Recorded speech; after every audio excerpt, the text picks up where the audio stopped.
You've been in this dance before. The back and forth, the push and pull, the moments when it feels like everything could change, yet nothing ever does. You've tried to reach them, to get through the walls they've built around themselves, and more often than not, you've been met with silence, avoidance, or a careful distance that feels almost impossible to penetrate. But there's a subtle language that avoidants speak, a language of tiny cracks, fleeting confessions, and hidden desires that only those paying close attention can catch. Today, you're going to learn exactly what to look for, because when they say certain things, it's not just conversation, it's a signal that you've reached them, that you've, in a way, defeated the avoidant. This isn't about winning or losing in the traditional sense. It's about seeing the truth of their emotions, understanding the dance, and recognizing the moments when their carefully curated walls start to crumble. It's about catching those rare, fleeting admissions that hint at longing, curiosity,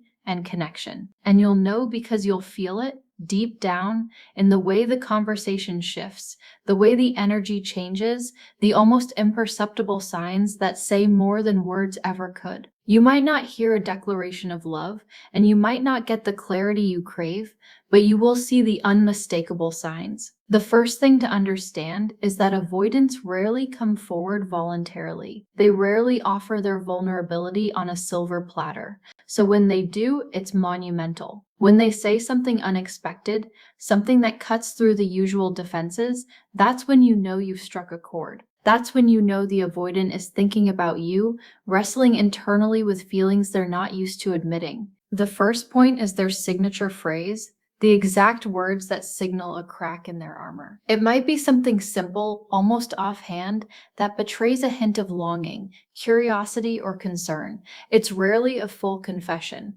rarely a "I love you" or "I miss you" in black and white. Instead, it's subtle. It's the hesitation in their phrasing, the way they almost say something but don't quite finish. It's the "I was thinking" or "do you ever" that trails off, leaving room for interpretation. It's those words that feel like a window opening just slightly, enough for you to glimpse what they're feeling, enough for you to know that they're not as detached as they try to appear. When an avoidant speaks in this way, they're testing the waters, gauging your response and showing that a part of them wants to engage, even if the louder part of them resists. This phrase, however small it seems, carries weight. It's the subtle admission that they're aware of their feelings, that they're processing emotions they usually shove aside, and that they're curious about the space you occupy in their life. You don't need grand gestures to know the truth. This tiny linguistic clue tells you everything. The second point is the silent shift. The way their energy changes when you challenge them, intrigue them, or simply refuse to chase them. Avoidants are masters at emotional control, at maintaining distance, at keeping their feelings under lock and key. But when you stay grounded, when you show that you have a life outside of their pull, and you don't bend to the usual games, something shifts inside them. It might not be obvious on the surface. You might see a pause in their texting, a slightly longer silence, or a subtle hesitancy in the way they respond. That pause, that shift, is actually them processing something deeper. It's the internal tug of war between their instinct to retreat and their growing desire to engage. They might not say it aloud, they might not acknowledge it directly, but you'll feel it. It's the almost imperceptible change in tone, in energy, in the way they attempt to reconnect after testing you. This shift is crucial because it signals that the avoidant is engaged in self-reflection and emotional processing, something they rarely allow themselves to do. When you notice this, you understand that you're no longer dealing with the detached, unflappable version of them. You're seeing the part that feels, even if it's uncomfortable, even if it's resisted. The third point is subtle confessions. Avoidants almost never lay their vulnerabilities bare, yet there are moments when the walls come down just enough for a whisper of truth to emerge. It might be a casual mention of missing something you shared, a fleeting memory that surfaces in conversation, or a gentle acknowledgement of a mistake or misunderstanding. These confessions are delicate. They're never loud, never dramatic, but they are meaningful. They are the avoidance way of saying without saying that they care, that they're aware of the emotional distance between you, and that they want, in some small way, to bridge it. Pay attention to these moments. Notice the hesitation, the way they almost pull the words back, the subtle vulnerability that pierces their usual armor. Each confession is a breadcrumb, a signal that you're reaching the part of them that craves connection but is terrified of exposure. When you catch these moments, you understand that the avoidant is not unfeeling. They're just conditioned to protect themselves. These confessions, however fleeting, mark progress. They mark openings in the wall that have been built over years of self-protection. And when you recognize them, you know you're in rare territory, a place where an avoidant allows themselves to be human, to be seen, to be touched emotionally. The fourth point is the "I was wrong" moment. Rare, precious, and often difficult for avoidance, this is when they take some form of responsibility, however small, for a misstep, a misunderstanding, or a conflict. It might not be a grand apology. It might not even be fully verbalized. Sometimes it's a message that hints at regret, an acknowledgement of your perspective, or a slight shift in tone that says, "I see you and I recognize my part." This moment is monumental because avoidants are trained to deflect blame, to minimize their own accountability, and to retreat from discomfort. When they admit a fault, even partially, it's a signal of trust and a softening of their emotional defenses. It's a subtle surrender, an indication that they care enough to face their discomfort rather than retreating entirely. This admission, though understated, is evidence that you've made an impact, that you've reached a level of connection where they can no longer deny the weight of their emotions. It's the avoidant version of giving ground, of showing that you matter enough to confront internal resistance. When this happens, you understand that you are no longer pushing against a wall that is unyielding.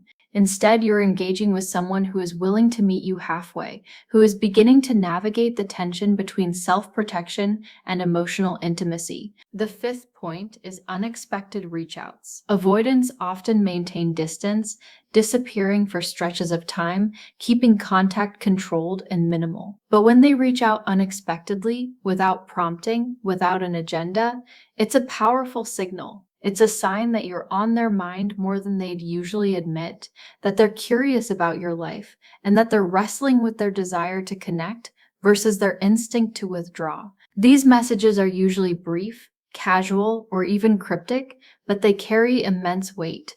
They represent a step toward vulnerability, a small but significant leap across the divide they've been maintaining. Unexpected reachouts are a form of testing, of exploration, and of admission that they value your presence more than they previously allowed themselves to acknowledge. When you receive these messages, pay attention not just to the words, but to the timing, the tone, and the subtle cues that reveal internal conflict. Every reach out is a breadcrumb leading to deeper connection, a moment where the avoidance guard softens, if only for a fleeting instant. Recognizing these attempts is crucial because they demonstrate a willingness to engage, a crack in the wall, and a rare opportunity to connect on a meaningful level. By now, if you've been attentive, you can see a pattern emerging. Avoidants communicate in subtle, almost hidden ways. They rarely give themselves fully, but when they speak, when they shift, when they confess, when they admit fault, when they reach out unexpectedly, they are signaling something profound. These moments are your roadmap. They're your signposts that you've done something significant, you've moved past the surface level defenses, and reached the emotional core. You've created an environment where an avoidant can explore feelings that are uncomfortable, unfamiliar, and often frightening. These first 5 points are not just tactics or signs, they are evidence of connection. They are proof that the avoidant is not just present physically, but emotionally, internally, and psychologically engaged in a process that is rare and valuable. And as you recognize these moments, you begin to understand the delicate dance of avoidance, the push and pull, the testing and retreating, the subtle openings and hesitant closings. It's complex, it's frustrating, but it's also full of opportunity. You've reached a place many never do, a place where avoidance is no longer the only script, and where curiosity, vulnerability, and subtle desire can emerge in their raw, unguarded form. The sixth point is testing boundaries. Avoidants by nature are experts at maintaining control over emotional proximity. They pull back, they test, they retreat when they feel pressure, and they advance when they feel curiosity. But when they start testing boundaries, it's not a sign of disinterest, it's a subtle, almost imperceptible signal of engagement. They may ask questions that seem innocuous, but underneath they are probing, trying to understand how much space you will allow them to occupy in your life without overwhelming you. They might push for time, attention, or engagement, then pull back to gauge your reaction. They are trying to see if you will stay grounded, if you will maintain your own boundaries, and if you will hold your space without chasing them. These boundary tests are critical because they reveal their internal conflict. On one side, they want closeness, connection, and perhaps even intimacy, but on the other, they fear loss of autonomy, vulnerability, and exposure. When you notice these moments, it is an opportunity to observe without reacting impulsively, to allow them to navigate the tension without being pulled into games. If you stay calm, steady, and unflappable, they are confronted with something they rarely encounter, your own security and consistency, and in that the avoidant begins to feel something they rarely allow themselves to feel: trust. The seventh point is the hesitant compliment. Avoidants are rarely expressive, and when they offer admiration, appreciation, or acknowledgement, it's usually delivered with a certain restraint, a careful weighing of words. It might come as a "you handled that really well," or "I didn't expect you to manage that, but you did." Phrases that are deceptively casual. The hesitation is telling, the momentary pause before speaking, the subtle qualification, or the almost apologetic tone reveals that giving a compliment feels risky for them. They fear attachment, vulnerability, and the possibility of seeming weak or exposed. Yet the fact that they offer it at all is powerful. It signals recognition and respect, even if they are uncomfortable admitting it. These hesitant compliments are proof that they are noticing your qualities, your boundaries, and your value. They are paying attention in a way they rarely show. And when you respond without overinflating their compliment or chasing further validation, you reinforce the dynamic that keeps them engaged and intrigued. This delicate dance, acknowledging without pursuing, receiving without demanding, strengthens the subtle bond forming between you and the avoidant.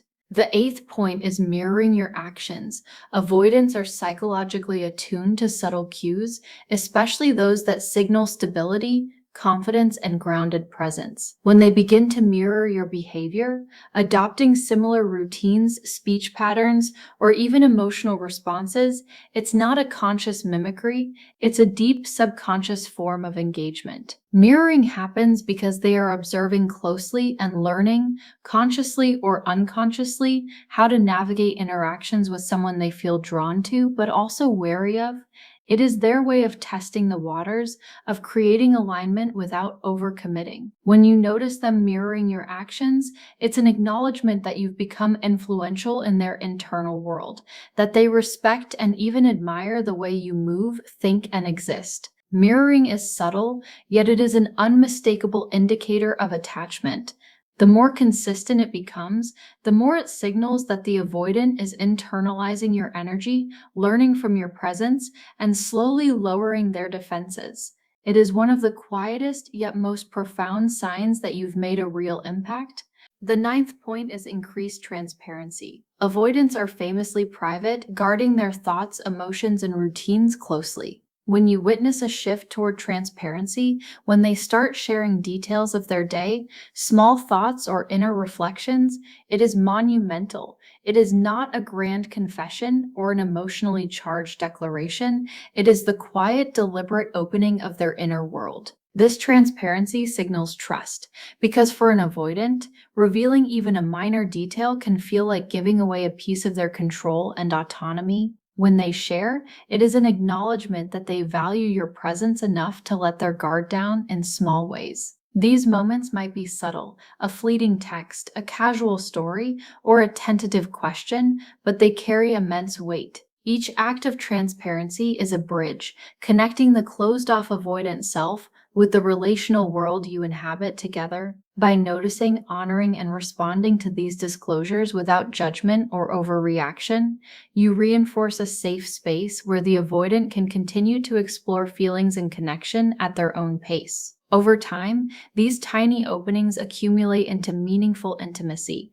The 10th point is jealousy signs, but not the kind you would expect. Avoidants rarely exhibit overt jealousy. It often scares them or triggers a retreat. Instead, their jealousy manifests subtly, almost invisibly, in shifts of tone, slight hesitations, or curiosity-laden questions about your interactions with others. They may ask about your day in ways that are seemingly casual but carry a quiet intensity, or they may comment on your engagements with others with a mix of curiosity and restrained emotion. These subtle indicators are profound because they reflect a territory that is usually off limits, the avoidant's emotional stake in you.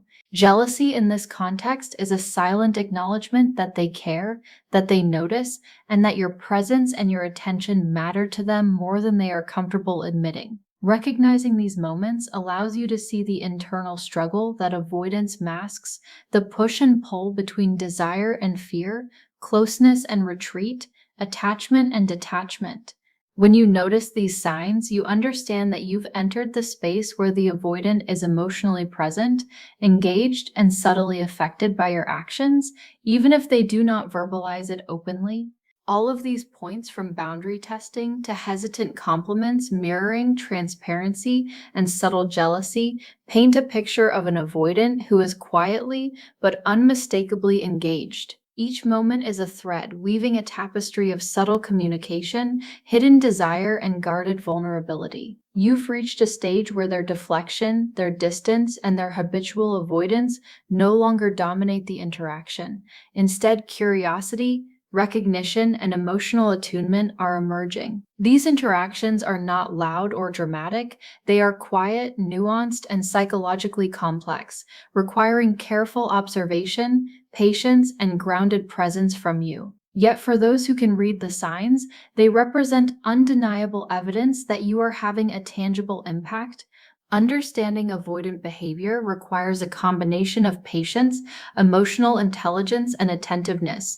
Each subtle shift, every hesitant phrase, every act of mirroring or transparency is a footprint of connection. Avoidants do not give themselves easily, but when they do, even in these small ways, it signals a profound acknowledgement of your presence, value, and influence in their internal world. You begin to notice patterns, tiny breakthroughs, and moments where the usual push-pull dynamic is replaced by cautious engagement. And in these moments, you realize something powerful. This isn't about manipulation, control, or winning. It's about witnessing the rare, authentic openings of someone who struggles with emotional intimacy and recognizing the progress they are making, sometimes painfully slowly, sometimes almost imperceptibly, but always meaningfully. These first 10 points, signature phrases, silent shifts, subtle confessions, admissions of fault, unexpected reach-outs, boundary tests, hesitant compliments, mirroring, transparency, and subtle jealousy form the foundation of understanding when you've truly reached an avoidant. They signal that your presence, consistency, and emotional steadiness have had an effect that few people ever manage. You're not only noticing their behavior, you're interpreting it, valuing it, and understanding it in a way that acknowledges both their struggle and their attempts at connection. Each sign is a victory in its own right, a moment of recognition that the avoidant is not as untouchable as they seem, and the beauty lies in the subtlety. There is no grand gesture, no dramatic declaration, no fireworks. There is only the quiet, powerful acknowledgement that something real is happening, that something genuine is stirring within someone who has spent much of their life avoiding these very feelings. The 11th point is future hints. Avoidants rarely discuss the future in concrete terms because commitment triggers discomfort and fear. Yet when they start to drop hints about maybe we could or what if, it signals something profound.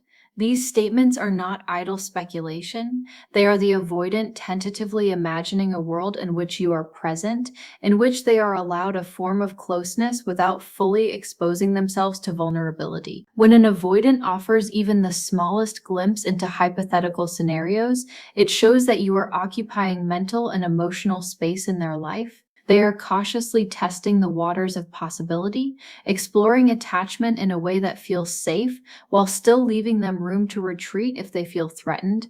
Notice the subtlety, the phrasing, the hesitation, the almost casual tone that belies the internal tension. Future hints are like whispers from their inner world, signaling that your presence has sparked contemplation, curiosity, and a willingness to consider connection that they rarely allow themselves to entertain.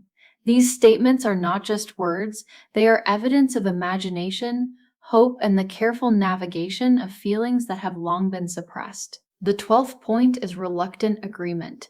Avoidants are known for defending their independence and resisting pressure, so when they agree to something, they usually resist meeting plans, emotional sharing, or a small favor. It is significant. Reluctant agreement is not about obedience or compliance, it's a subtle surrender. A quiet acknowledgement that they are willing to stretch beyond comfort zones to maintain connection. They may preface their agreement with hesitation, rationalization, or an almost defensive tone, but the underlying truth is undeniable. They are participating willingly. Each act of reluctant agreement is a breakthrough because it shows that the avoidant values the relationship enough to engage despite internal resistance. Recognizing this requires patience and emotional awareness. You must resist the urge to overpraise or chase, and instead honor the small but meaningful step they've taken. Over time, these moments accumulate, forming a foundation of trust, engagement, and cautious intimacy that rarely exists in avoidant relationships without significant effort. The 13th point is the unexpected apology. Avoidants struggle with admitting fault because doing so requires vulnerability and accountability, two things they instinctively avoid. So when they apologize, even for something minor, it is monumental. The apology may come across as casual, hesitant, or even understated, but it signals an internal shift. They are acknowledging that their behavior affected someone they care about, and they are willing to face discomfort to repair it. This is not something they do lightly. It often requires them to confront fear, defensiveness, and habitual self-protection. The unexpected apology is proof that the avoidant is engaging in self-reflection, recognizing the relational impact of their actions, and valuing the connection enough to attempt repair. For those attuned to the nuances, this is a breakthrough moment. It is an opening of the heart, however small, that demonstrates care, awareness, and the capacity for relational growth. It is not a grand gesture, but it is deeply significant. The 14th point is invitations to engage. Avoidants rarely reach out for emotional engagement because it risks exposure. Yet when they do, it is a clear signal of internal attachment. Invitations may be subtle, a question about your day, a request for your input, or a casual suggestion to spend time together, but they reveal that the avoidant values your presence and perspective. These invitations are not demands, they are cautious tests of connection, an exploration of intimacy within boundaries they can tolerate. When an avoidant invites engagement, it shows that they are willing to risk discomfort, that they are considering relational connection as something desirable rather than threatening. Observing these moments requires sensitivity and patience. Responding with calm presence and steadiness reinforces the dynamic, encouraging further openness without triggering retreat. Over time, invitations to engage signal a growing comfort with emotional proximity and the emergence of trust, key milestones in navigating the complex emotional landscape of an avoidant. The 15th point is lingering after conversations. Avoidants are notorious for creating distance, for keeping emotional and physical interactions strictly controlled. Yet there are moments when they linger on a message, in a conversation, or in shared moments longer than expected.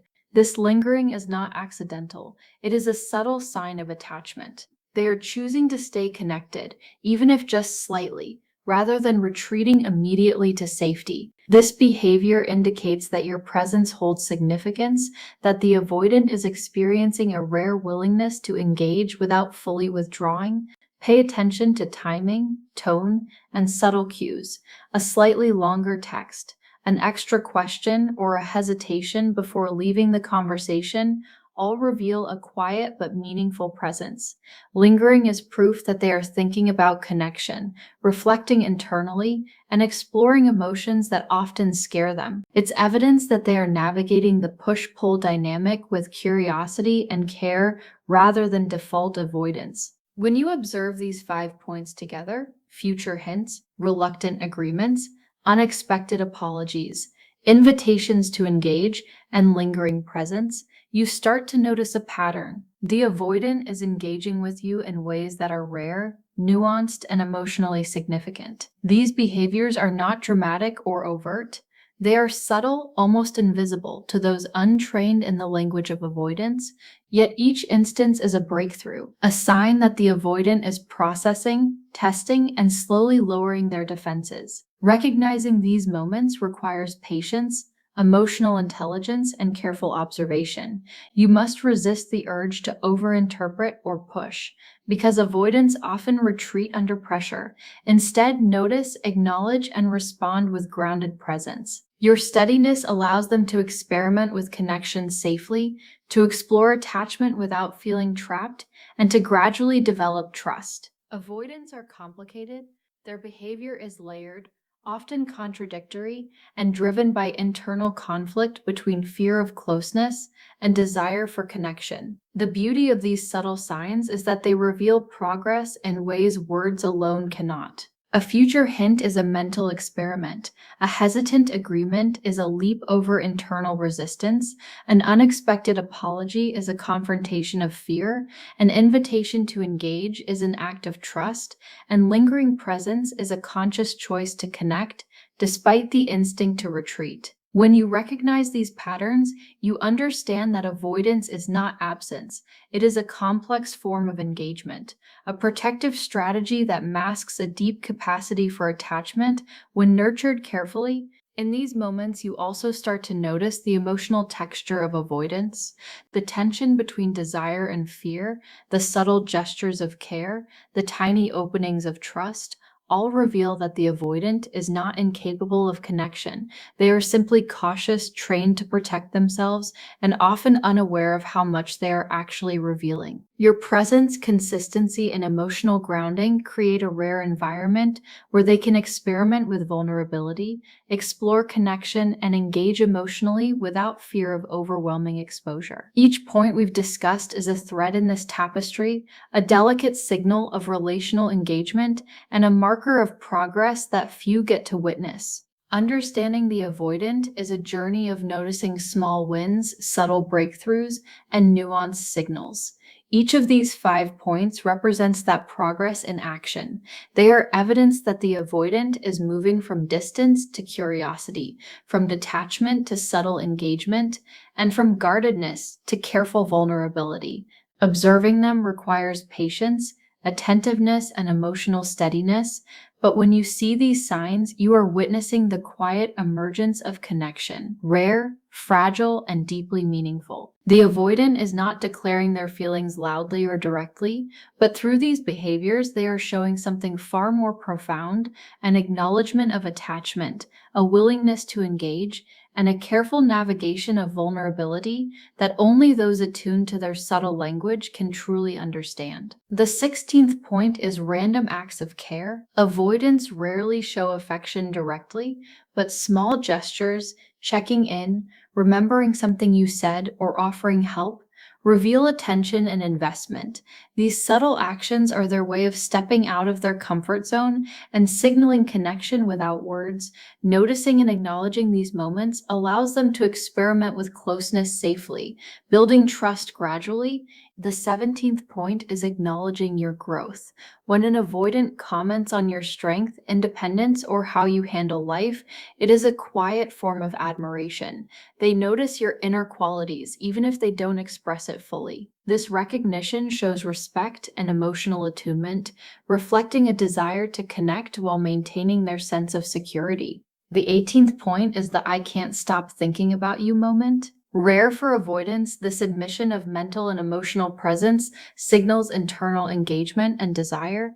It is a vulnerable step toward intimacy, showing that they are wrestling with their need for autonomy while being drawn to you. The 19th point is admitting they miss you. Avoidants avoid expressing longing, so when they do, it's a breakthrough. Whether subtle or direct, it reveals attachment, care, and emotional involvement, despite their instinct to retreat. It's one of the clearest signs that they are allowing themselves to feel deeply. The 20th point is the shift from defense to curiosity. Avoidants are usually protective and distant, but when they become genuinely curious about you, your thoughts, feelings, and experiences, it shows transformation.